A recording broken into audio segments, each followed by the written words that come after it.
Hello, everybody, and welcome to Last Call here on this beautiful Monday evening. I'm Graham Shear, that's Caden Colford, and we have a UND football player here. We have Kamau Ransom, sophomore wide receiver for the UND football team. So, Kamau, exciting week for you guys, but let's rewind, I should say, to this past Saturday. Your final game of the season, your 10th game against Southwest Baptist, and a big win for you guys, 41-3. What went right for you guys on Saturday? We just had the offense clicking. We played complementary football, so defense got a few big stops early. They had a big drive coming down the first possession, but we got a big stop, and from there we just kept rolling. We just played our brand of football. We ran it, we threw it. I think our quarterback had about 3-4 passing touchdowns. We had a pretty successful day in the run game, pass game, and we just did what we should, honestly, this past weekend. And Kamau, I don't mean to bring up bad memories. You obviously had an amazing start to the season, 8-0, and then you drop one to McKendree on senior day nonetheless. Obviously, that's not ideal, but can you use that loss for any kind of fuel for momentum? 100%. When you look at our schedule and how we're supposed to finish the season undefeated, it kind of just shows that it can be anybody's weekend to lose for upset. Yeah. We all know we weren't supposed to lose that game, but we kind of just take it for the next game, and we keep our mind ourselves that we could be beat in anybody's game, and we just got to come out to play every weekend, or we could be upset like that again. Kamau, Alonzo Derrick was one of your, if not your lead receiver this season, and after 4 games he went down with a devastating season-ending injury. What kind of toll did that take on you guys in the receivers' locker room? What kind of toll did that take, and what was the mindset when you guys went out there for that next game? Well, Zoe is our oldest guy in the Bay. He's a 4th-year senior going into his 5th or something like that. He's just our guy. He's a stud. He leads everybody and everything. He's first in everything. He's our vocal leader. And so you lose a guy like that, and we got to bounce back, or we can fold. And so I think we got a lot of talent in the receiver room. I think we stick together. We're still very young, but we had a few freshmen last year that played, and so we kind of just come in and try to keep that leadership going with Zoe out. And you can't really replace him on the field, but we try as a group to keep it thriving, keep it smooth. Obviously, you're in that wide receiver room, a lot of talent. You have Anthony Crowell, Kobe Lewis, yourself. How do you step up and try to fill those shoes left by Derrick? Everybody's got to make plays. We're a pretty confident group, so when he went down, it was more of like a mental thing rather than physically having to, repair the offense. Okay. So, honestly, we just go out every weekend, every practice, try to make plays, and we know we're capable, so I wouldn't say it was really difficult to fulfill physically, just because we have a lot of playmakers, but mentally it was where it kind of took a toll on us. So let's fast forward now to this coming weekend. You guys have Pittsburg State, and it's an NCAA tournament game. So a year ago, you also had Pittsburg State, and it didn't end in a good note for UND. It was a final score of 35-0. In an inexperienced group, but Christian Conklin at quarterback in his first year, he threw 5 interceptions, and he didn't have the greatest game there. You, however, you had a couple catches for 35 yards in that game. Pittsburg State is now, again, like I mentioned, the test this weekend. How do you guys build off of what you had last year and kind of turn things around? Well, obviously, we were a bit flawed at the quarterback position statistically. We got a stud back there right now. He's comfortable. We're comfortable with the receivers. We're all comfortable in our game. We're comfortable in our coaches. And, we believe that we should go out there and we should have a successful Saturday. Yeah. And that's just the mindset we bring in it every day, every practice, like I said. But with the quarterback position, I don't think we'll have much issues. So we're just going in trying to get a W this Saturday. Yeah. And I'm interested, Kamau, when you saw Pittsburg State on the schedule during the selection show, what was going through your mind? I want to play there again. It's a great environment. Yeah. Their stadium is huge, but it's a 10-hour road trip. It's something, and that road trip last year wasn't easy. And I think that's the only thing that kind of got to me was the road trip. But in terms of playing and being ready to play and playing in that beautiful environment, you can't ask for much more than that.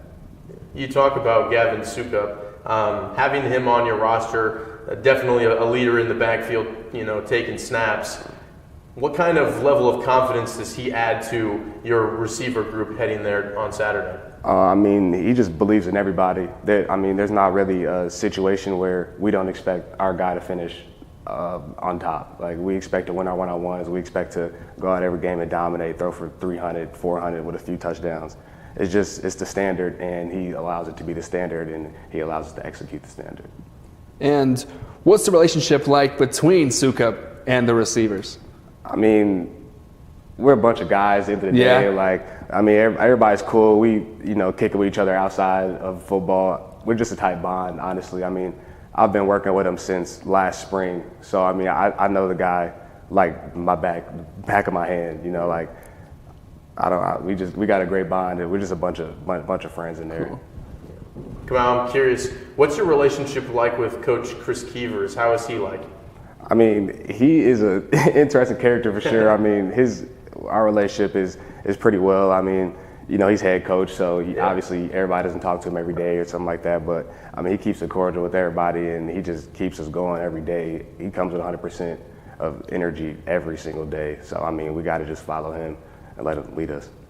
Is he treating this week of practice differently? I mean, he's saying, we're going to keep it the same, but he'll definitely be more amped up, and everybody be a little tight, Tuesday, understandably Wednesday. so. Yeah, I mean, it's a tough game, and I mean, this is for everything. So, everybody, be tight, but we'll pull it out. We'll be okay. And you say this game for everything, right? What defines success for you? Is there a way that you come out of this game on the losing side and still consider the season a success? I mean, yeah. I mean, as an athlete or as a player, you want to win every game you go into, and when you lose, it's always it always sucks. But we just want to go out and execute. I mean, last year 35-0, we couldn't get any offense going. We kind of just want to go out there, want to show what we're about, want to show UND football, want to spread the ball in a little bit, explosive plays.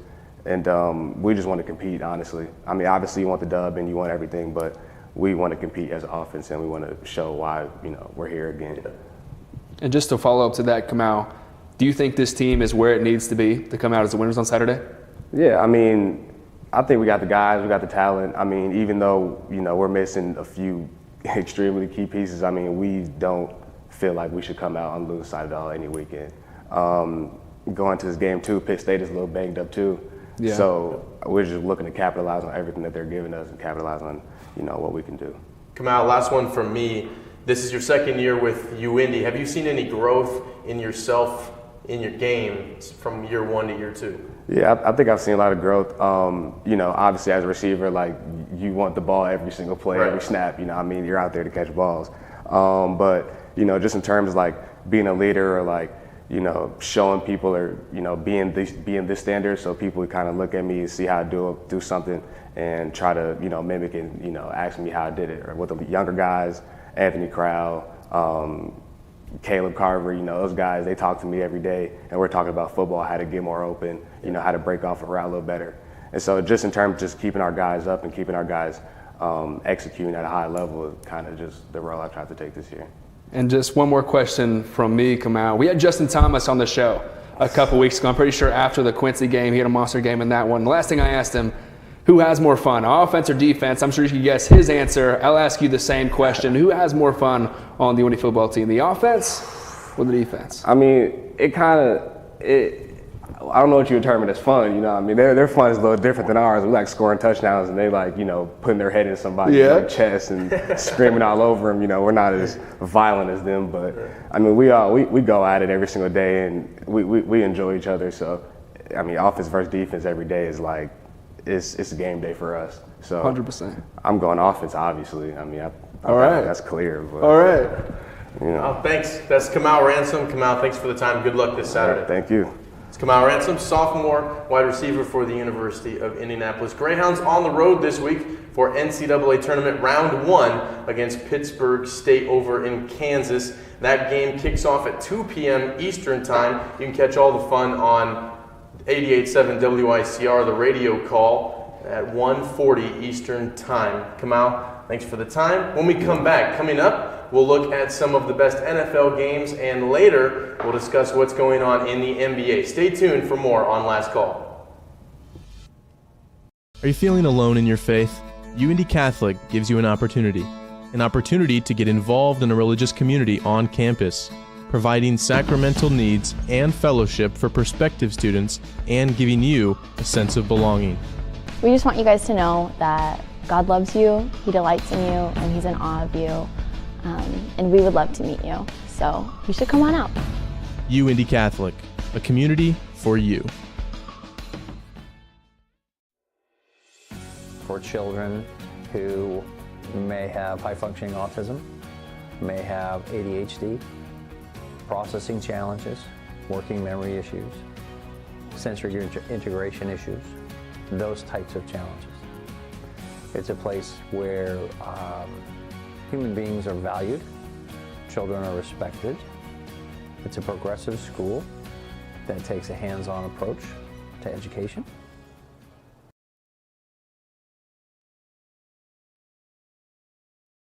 Caden, let's talk some NFL now. We talked some UIndy football. Let's talk some Indianapolis Colts. They were in Germany this week, the second of two games, the Frankfurt games in Germany, and this one ended in good favor for the Colts. Let's take a look at the highlights now.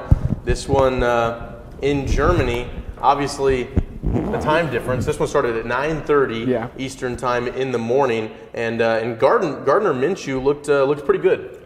He looked all right. I think jet lag kind of got the better of both of these teams. Wasn't the most exciting NFL game by any means, but I'm so glad to see that guy right there, JT, Jonathan Taylor, finally get his rhythm back. And, you know, with the offensive line we have, he could really do some damage looking ahead to the rest of the season. Yeah, Taylor had the only touchdown that either team would score in the game.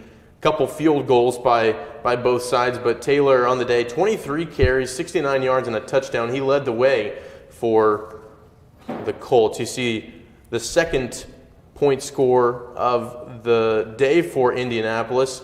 That was a field goal by Matt Gay, and that would end up being the final score right there. You see the pick by the Colts defense. 10-6 was the final. Colts moved to 5-5 on the year, and they still have Gardner Minshew in the back taking snaps. Yeah, he's doing all right. I mean, he better be thankful for that defense on the other side of the field, right? I mean, 3 sacks on the day for Dayo Adingbo, and he played amazing. The front line played amazing. DeForest Buckner, I mean, this guy is an all-pro, and obviously the secondary has had its bright spots in the season. But if Gardner didn't have the defense that he has, I don't know if we're sitting here at 5-5 in Indianapolis. So they're 5-5. The Jaguars are 6-3. You look at Houston; they're rolling right now. But what chance do you give the Colts of moving up in this division? This division is always it's a mess. Yeah. Always, right? You have the Texans, Titans, Jaguars, and Colts, none of which I'd say are elite. Obviously, you have C.J. Stroud, who's probably ahead of most rookie quarterbacks in terms of the learning curve. He looks amazing. But the Titans, they're on and off. The Jaguars are on and off. I thought the Jaguars were going to be a lot better than they are this year. I was a big Calvin Ridley proponent, but he kind of came out flat after week 1 against the Colts. So I'd say they have a shot just as much as anybody does in the division, honestly, Graham. Yeah, I think so too. I think the Colts, they could put together a couple wins here. They don't have the hardest schedule coming up. So I think they can rattle one off. They can get above 500, and I feel like they can compete second or third in the division. And I feel like that's a win for Colts fans this year. Let's move on and talk the Chicago Bears. They played on Thursday Night Football this week, and they played the Carolina Panthers, and they came out victorious. 16-13 was the final. And on Thursday Night Football, you saw Bryce Young there at the beginning, and now you see the only touchdown the Panthers would score in the entire game. Obviously not a great season so far by the Panthers, not a great record. They're just 1-7 coming into it, and they ended up falling to 1-8. I usually refer to games like this as the toilet bowl. Two teams that are probably better off losing at this point in the season. I mean, it's a field goal fest, but I think that's what a lot of us expected. Not even a great field goal fest as we see there, but it wasn't the most exciting game to watch. But these are two teams with bright futures, I think, if they work well in the draft. Obviously, Justin Fields, whether he's there for longer than a season or not, and then Bryce Young, I think Bryce Young, we've seen bright spots, but this guy is under pressure every time he drops back with the ball. He was sacked 3 times against Chicago, which I wouldn't consider an elite defense. So to watch him play against the San Francisco or somebody like that, the guy's going to get slaughtered. He needs an offensive line, and he needs it now. Definitely some great young talent for both teams.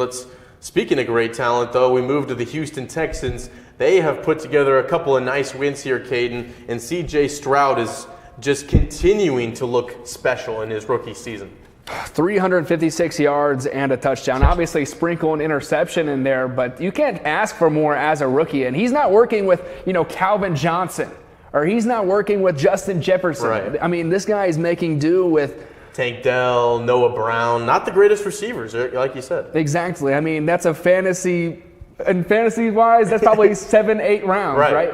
Sure. Yeah, C.J. Stroud, after 470 yards passing last week with 5 touchdowns, puts together 356 for also a touchdown there, and they knock off the Cincinnati Bengals. This one would go down to the wire, but Stroud, you see him rush for another touchdown here. Stroud has looked pretty good, but the Bengals, who fell, they were on a roll before this one. That's the thing, too. This wasn't a scrub team. Yeah. This wasn't the Indianapolis Colts we're talking about. The Bengals are just in the Super Bowl a couple of years ago, Graham, and they were playing in Cincinnati. So C.J. Stroud going into Bengal country and coming out with the win, that should put a lot of Colts fans on the edge of their seat, because this guy is coming. The Texans are on their way up.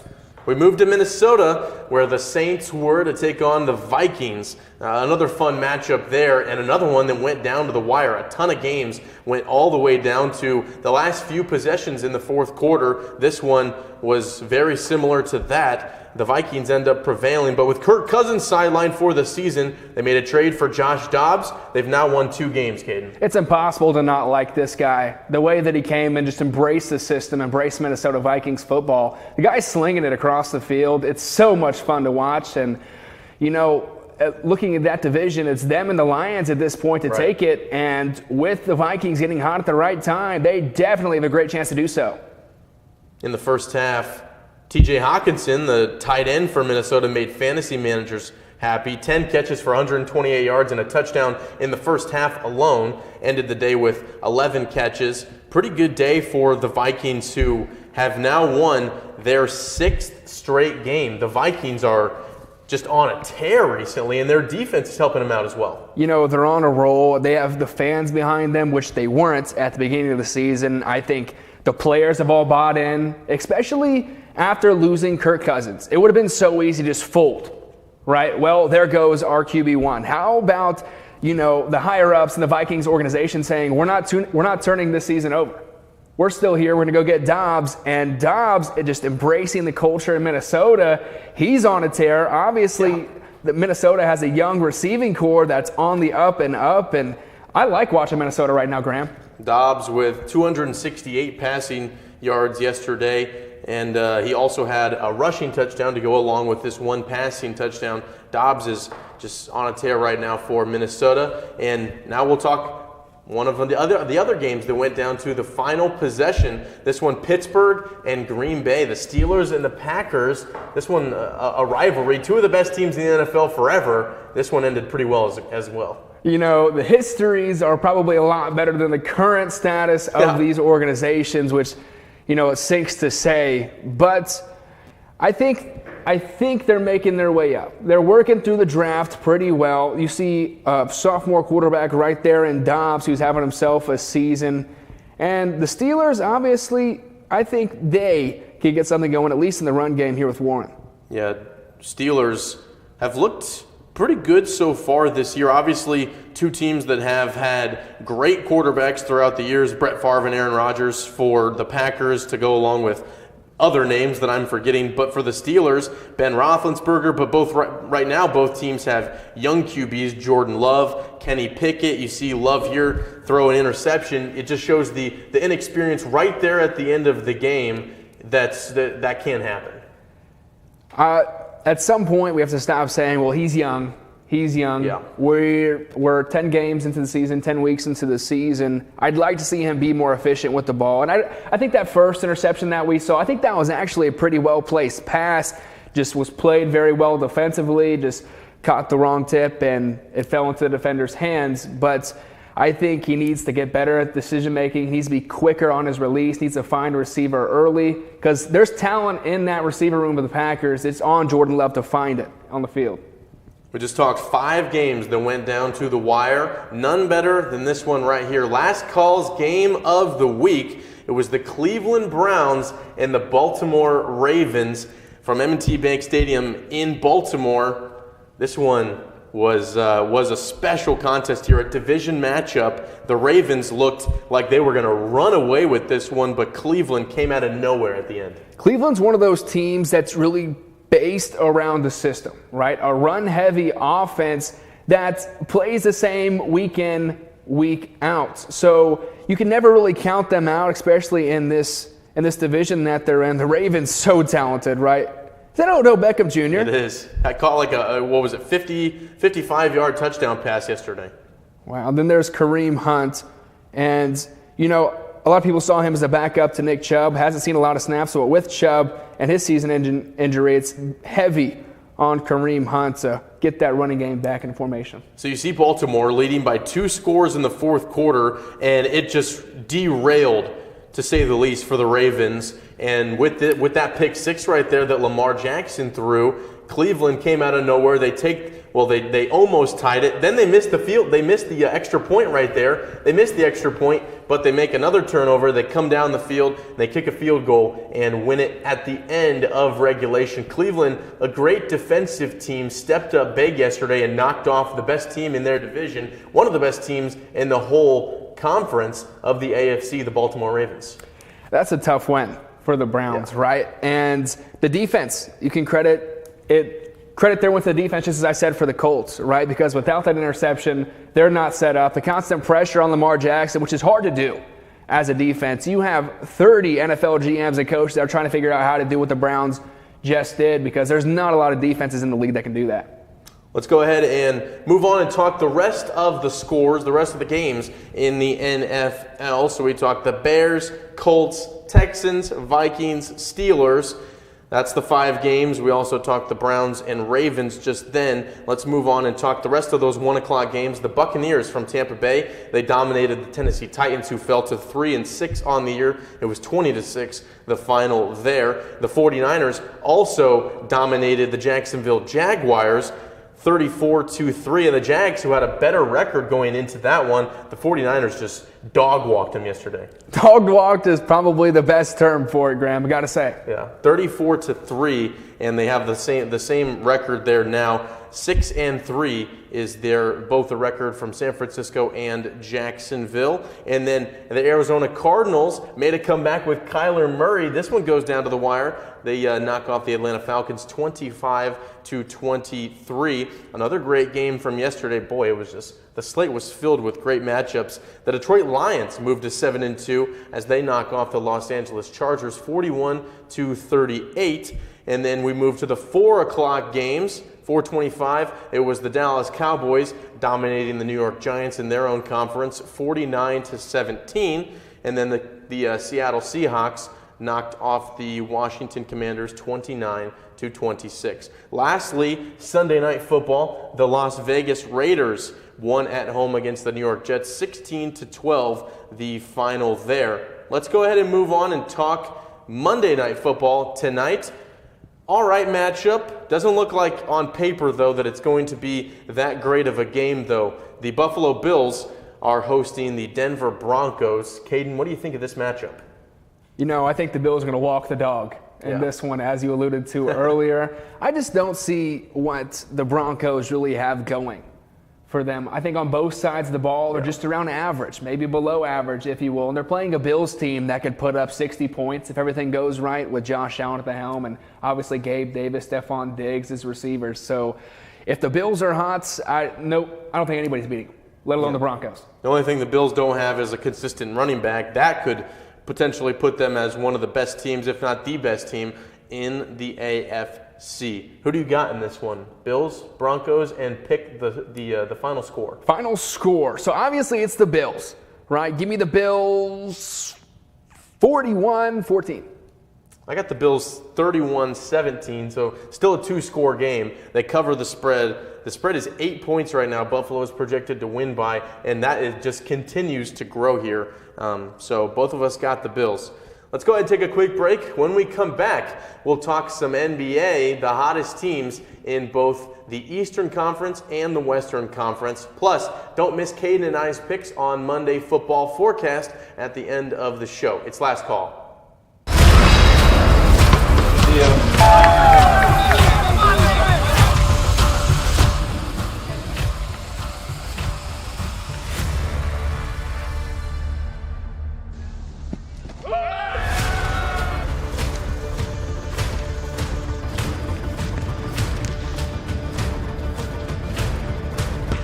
We'll leave it to our actual athletes. Watch UND-TV's live sports broadcast on GLVCSN and YouTube.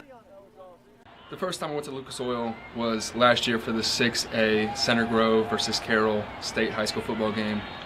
And I walk in this time thinking I know what's going on, thinking I know what's going to happen.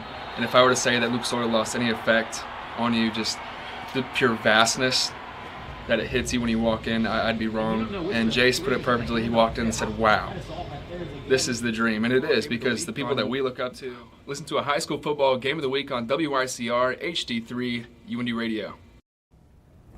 Welcome back to Last Call. Kate and I are now going to talk some NBA, the best scores and highlights from the last night in the association. We'll start though right here in Indianapolis. The Indiana Pacers. We're in Philadelphia to take on the best team in the East right now, the 76ers, and this one went down to the wire. And if you were to ask me if the 76ers would be the best team in the East at this point in the season, I'd tell you you're crazy, especially after trading away James Harden, which I don't even want to get into James Harden right now. He's making me not so happy as a basketball fan. But the 76ers, they look good. Yeah. And the Pacers didn't necessarily play bad, but you have Tyrese Maxey, who's coming up as not only an all-star, but with the way he's playing, he's almost a second MVP candidate on that team, Graham. Yeah, and they traded away James Harden, right, to get some more experience, some more playing time for their young guard, Tyrese Maxey. What he dropped yesterday, a 40-burger on Indiana?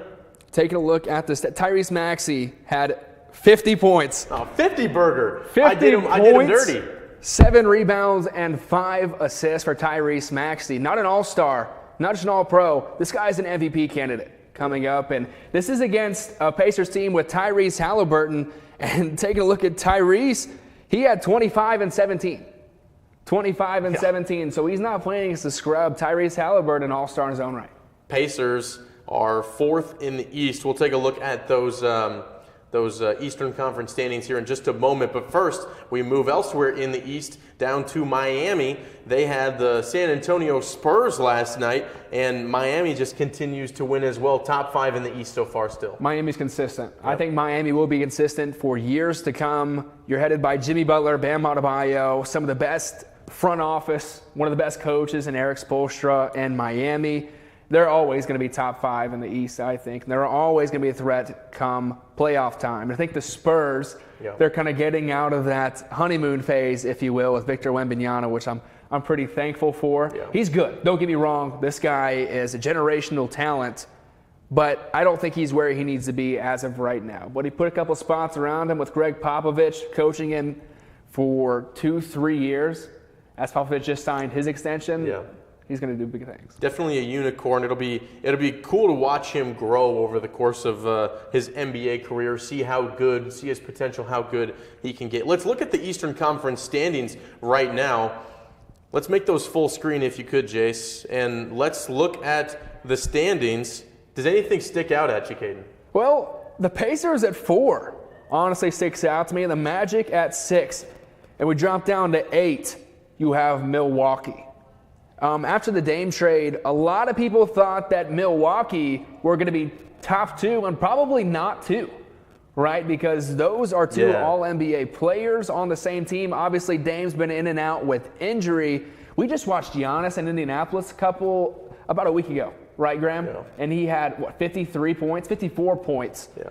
And so for him to drop that and see the Bucks at only an 8th seed is kind of wild. That's what sticks out to me. Yeah, Milwaukee, it just nothing to show for. Obviously, Dame's been injured, so we can't fully look at that as like a failure thus far because Dame's been injured. But the 8th seed, with Giannis around them, they cannot have lost 4 games already. I feel like they need to be up where about where Miami is at with Boston and Philadelphia, top 5 team in the East. Obviously, still a ton of season left, and Milwaukee just has room to grow.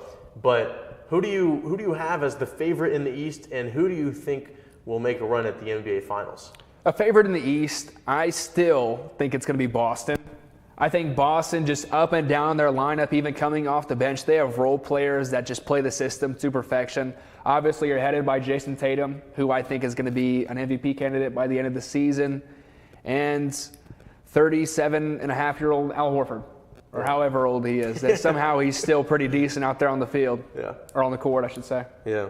I mean, obviously, you can't go wrong with Philadelphia and Boston, but I feel like the sleeper has to be the Miami Heat. They've done it year after year. Their culture, their defense, it's just you can't go wrong with it. They always play great defense on these great opponents, and they hold them to lower scoring, and they just come out on top. They just find ways to win. It reminds me of those early 2010 San Antonio teams, right? Because they were never always that unanimous top team in the NBA, but they were always right there. Always had a great front office, a great coach, and Greg Popovich and Eric Spoelstra really mirrors Popovich in a lot of ways, I think. And that organization from top to bottom, front office to the last player on the bench, just has it going. They're always going to stick around and be right there, as you said.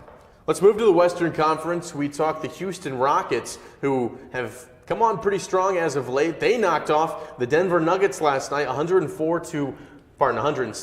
to 104. The Rockets with Dylan Brooks, they are and Fred VanVleet. Their offseason moves have turned out to be pretty good here early in the season. I think that they're starting to play into their personnel almost better than any team in the league, right? Because you have a young core that's not super experienced and, in my opinion, not super gifted, skilled, if you will. But this team plays fast. You have Jalen Green, who can be an all-star guard when given the right system around him. This team goes up and down, a lot of steals, a lot of turnovers, but a lot of quick buckets for them, and that bids well against teams that are amazingly half-court, like Denver, as we saw here. Yeah, Rockets knock them off. Denver was the best team in the West record-wise. I believe they are still. We'll look at the standings here in just a moment, but let's move to another one of the teams who's coming on very strong as of late, and thanks to Shai Gilgeous-Alexander, see it right there, the Oklahoma City Thunder. They're looking special. They knock off the Suns. Oklahoma City Thunder. They have a bunch of guys, other than Shai. I'd say Shai is no doubt an all-pro. Then they have guys that just fill a role and do it just about better than anybody else. They're just hoopers. They are hoopers. They are bucket getters in Oklahoma City, Graham. You have Josh Giddey. You have 2 Jalen Williams. They're out there. Lou Dort. I mean, the guy probably couldn't make his own shots if he he does get paid to do it, but he just doesn't do it. Yeah. But I love their system, and I think that they've come a long way. From a GM's perspective, this is some of the best front office work. I know I've said that probably 3-4 times the 10 minutes we've been in the NBA segment to this point. But to think about the Paul George trade to the Clippers, right? When they sent Paul George over for 5-6 picks, and this is what it comes out to be. Oklahoma looks like a threat, not in 2 years or 3 years, but now, Graham. Chet Holmgren, who missed all of last year in his rookie year, the 7-footer, has turned into a great scorer as well, and he has only added to this Thunder team. They knock off the Suns 111 to 99. And lastly, our last game we'll look at right now in the NBA, the Minnesota Timberwolves and the Golden State Warriors. Who would have thunk that these two teams would be vying for a top 3, top 4 spot in the West, but a great matchup early on in the year? You know, I think it's one team in the Warriors that's kind of at the sunset. Or I should say that. I might eat my words by the end of the season saying that, because you never know. I mean, Stephen Curry, one of the top 3 players of the generation, top 2 probably, just second to LeBron James, in my opinion. You never know what he's going to do. Klay Thompson hasn't lived up to the standard. So I'd say they're in the sunset of their NBA hierarchy, right? But then you have this Minnesota team with Ant Edwards on the way. They're just in the sunrise. I love watching Anthony Edwards play basketball. This guy is fierce, and I don't know if you've heard the rumors, Graham, but there's a lot of people out there that say Anthony Edwards might have, some genetic linking to one Michael Jordan. Yeah. Obviously, that's just hearsay. Yeah, it'll be interesting to see. There's been some rumors going around about who will be the first person to dunk on Victor Wembanyama. That's Anthony Edwards wants that title. He does. He's out there to catch bodies, and he just continues to do it. The Wolves knock off the Warriors 116 to 110. Let's look at the full slate of Western Conference teams now. This has been a pretty tight race here early on in the year. 3 2-loss teams. You see the Nuggets, Mavericks, and Wolves atop the Western Conference, but the Rockets right behind them at the 4 seed. Anything stick out other than those? You have the Clippers at 11. The Clippers at 11. Russell Westbrook, James Harden, Kawhi Leonard, Paul George, all on the same team, and we're sitting at 11th in the Western Conference? Look at the Lakers. The Lakers are at like 7th. The Kings are at 8th. What, the Pelicans are at 10th. What are you doing? Something needs to turn up in LA. The Lakers have no business being better than the Clippers with the roster the Clippers have assembled. Yeah, the Clippers, you said it best. They have not looked very good early on in the year. They have the star power, they have the coaching, Ty Lue, they have everything, they have the owner, they have everything. They're just not putting out the product. I said what I need to say about the Clippers. Let's take a break. When we come back, Caden and I make our picks on the Monday football forecast. Back in a flash on Last Call.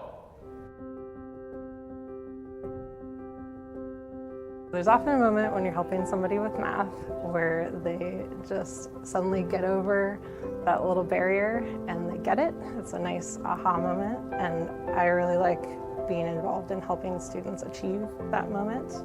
And we do get a lot of those here in the tutoring lab.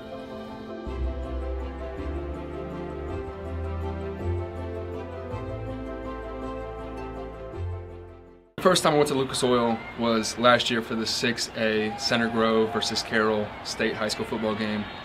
And I walk in this time thinking I know what's going on, thinking I know what's going to happen. And if I were to say that Lucas Oil lost any effect on you, just the pure vastness that it hits you when you walk in, I'd be wrong. And Jace put it perfectly. He walked in and said, wow, this is the dream. And it is, because the people that we look up to listen to a high school football game of the week on WYCR HD3 UND Radio.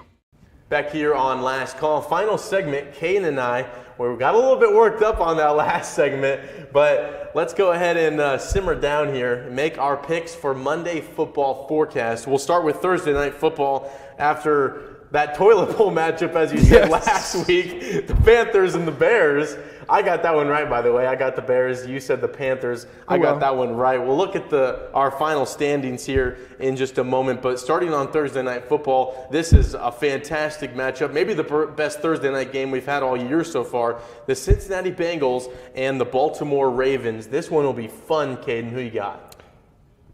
I think Baltimore, I'm not going to say they're frauds, but I don't think they're as good as the NFL makes them out to be. Lamar Jackson, they have a lot of talent on that squad, but I don't think they're elite. I think they're good, but they're not elite. This is a team that lost to the Indianapolis Colts at home on a last-second field goal by Matt Gay, if I remember correctly. And this is a Bengals team that's headed now by Joe Burrow, Joe Cool, if you will, and I think the Bengals pull it out.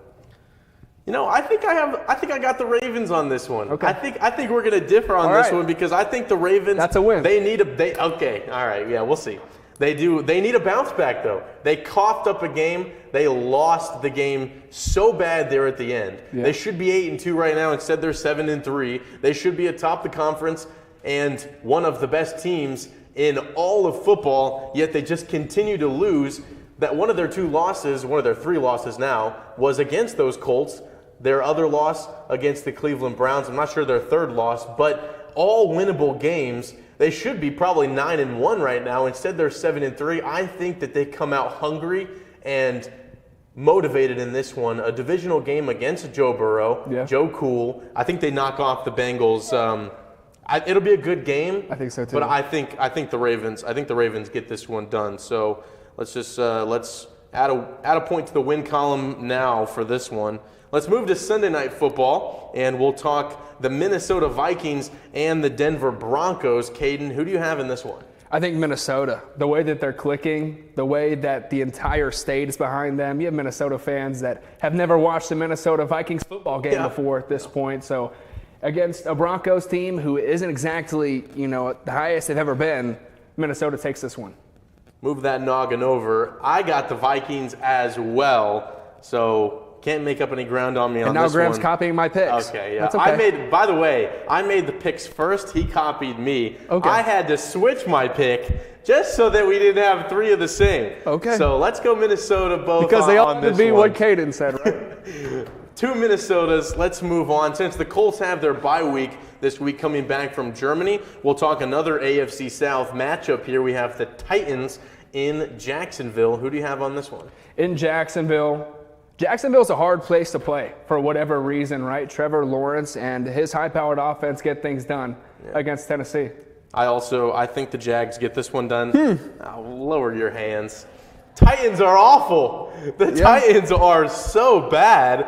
Who else are you going to pick? Obviously, Jacksonville gets the win in this one. That'll be a fun matchup, a fun weekend in football. Caden, thanks as always. Wait. I almost forgot. Let's look at the final standings All here. right, let's Monday look. football forecast. Let's look, and then let's look at the end of the season. Let's look at it. Let's look at the end of the season, all right? 10-2. All right. We'll be back next week. I got four wins on you right now. Okay. 10-2 to 6-6. Soak it in, Graham. Soak it in. Jeez. This is like the Sixers and the Pistons right here. All right. Great team and a bad team. honestly. Jalen Duren's about to come up and pull out a triple-double against whoever. 10 wins and 2 losses to 6-6. I got Caden in 4. Whew. All right. Well, that's last call for the week. We'll be back next Monday. Thanks for joining us this week on Last Call. Tune in next Monday, November 20th, for Everything Sports coming up a week from today here on Last Call.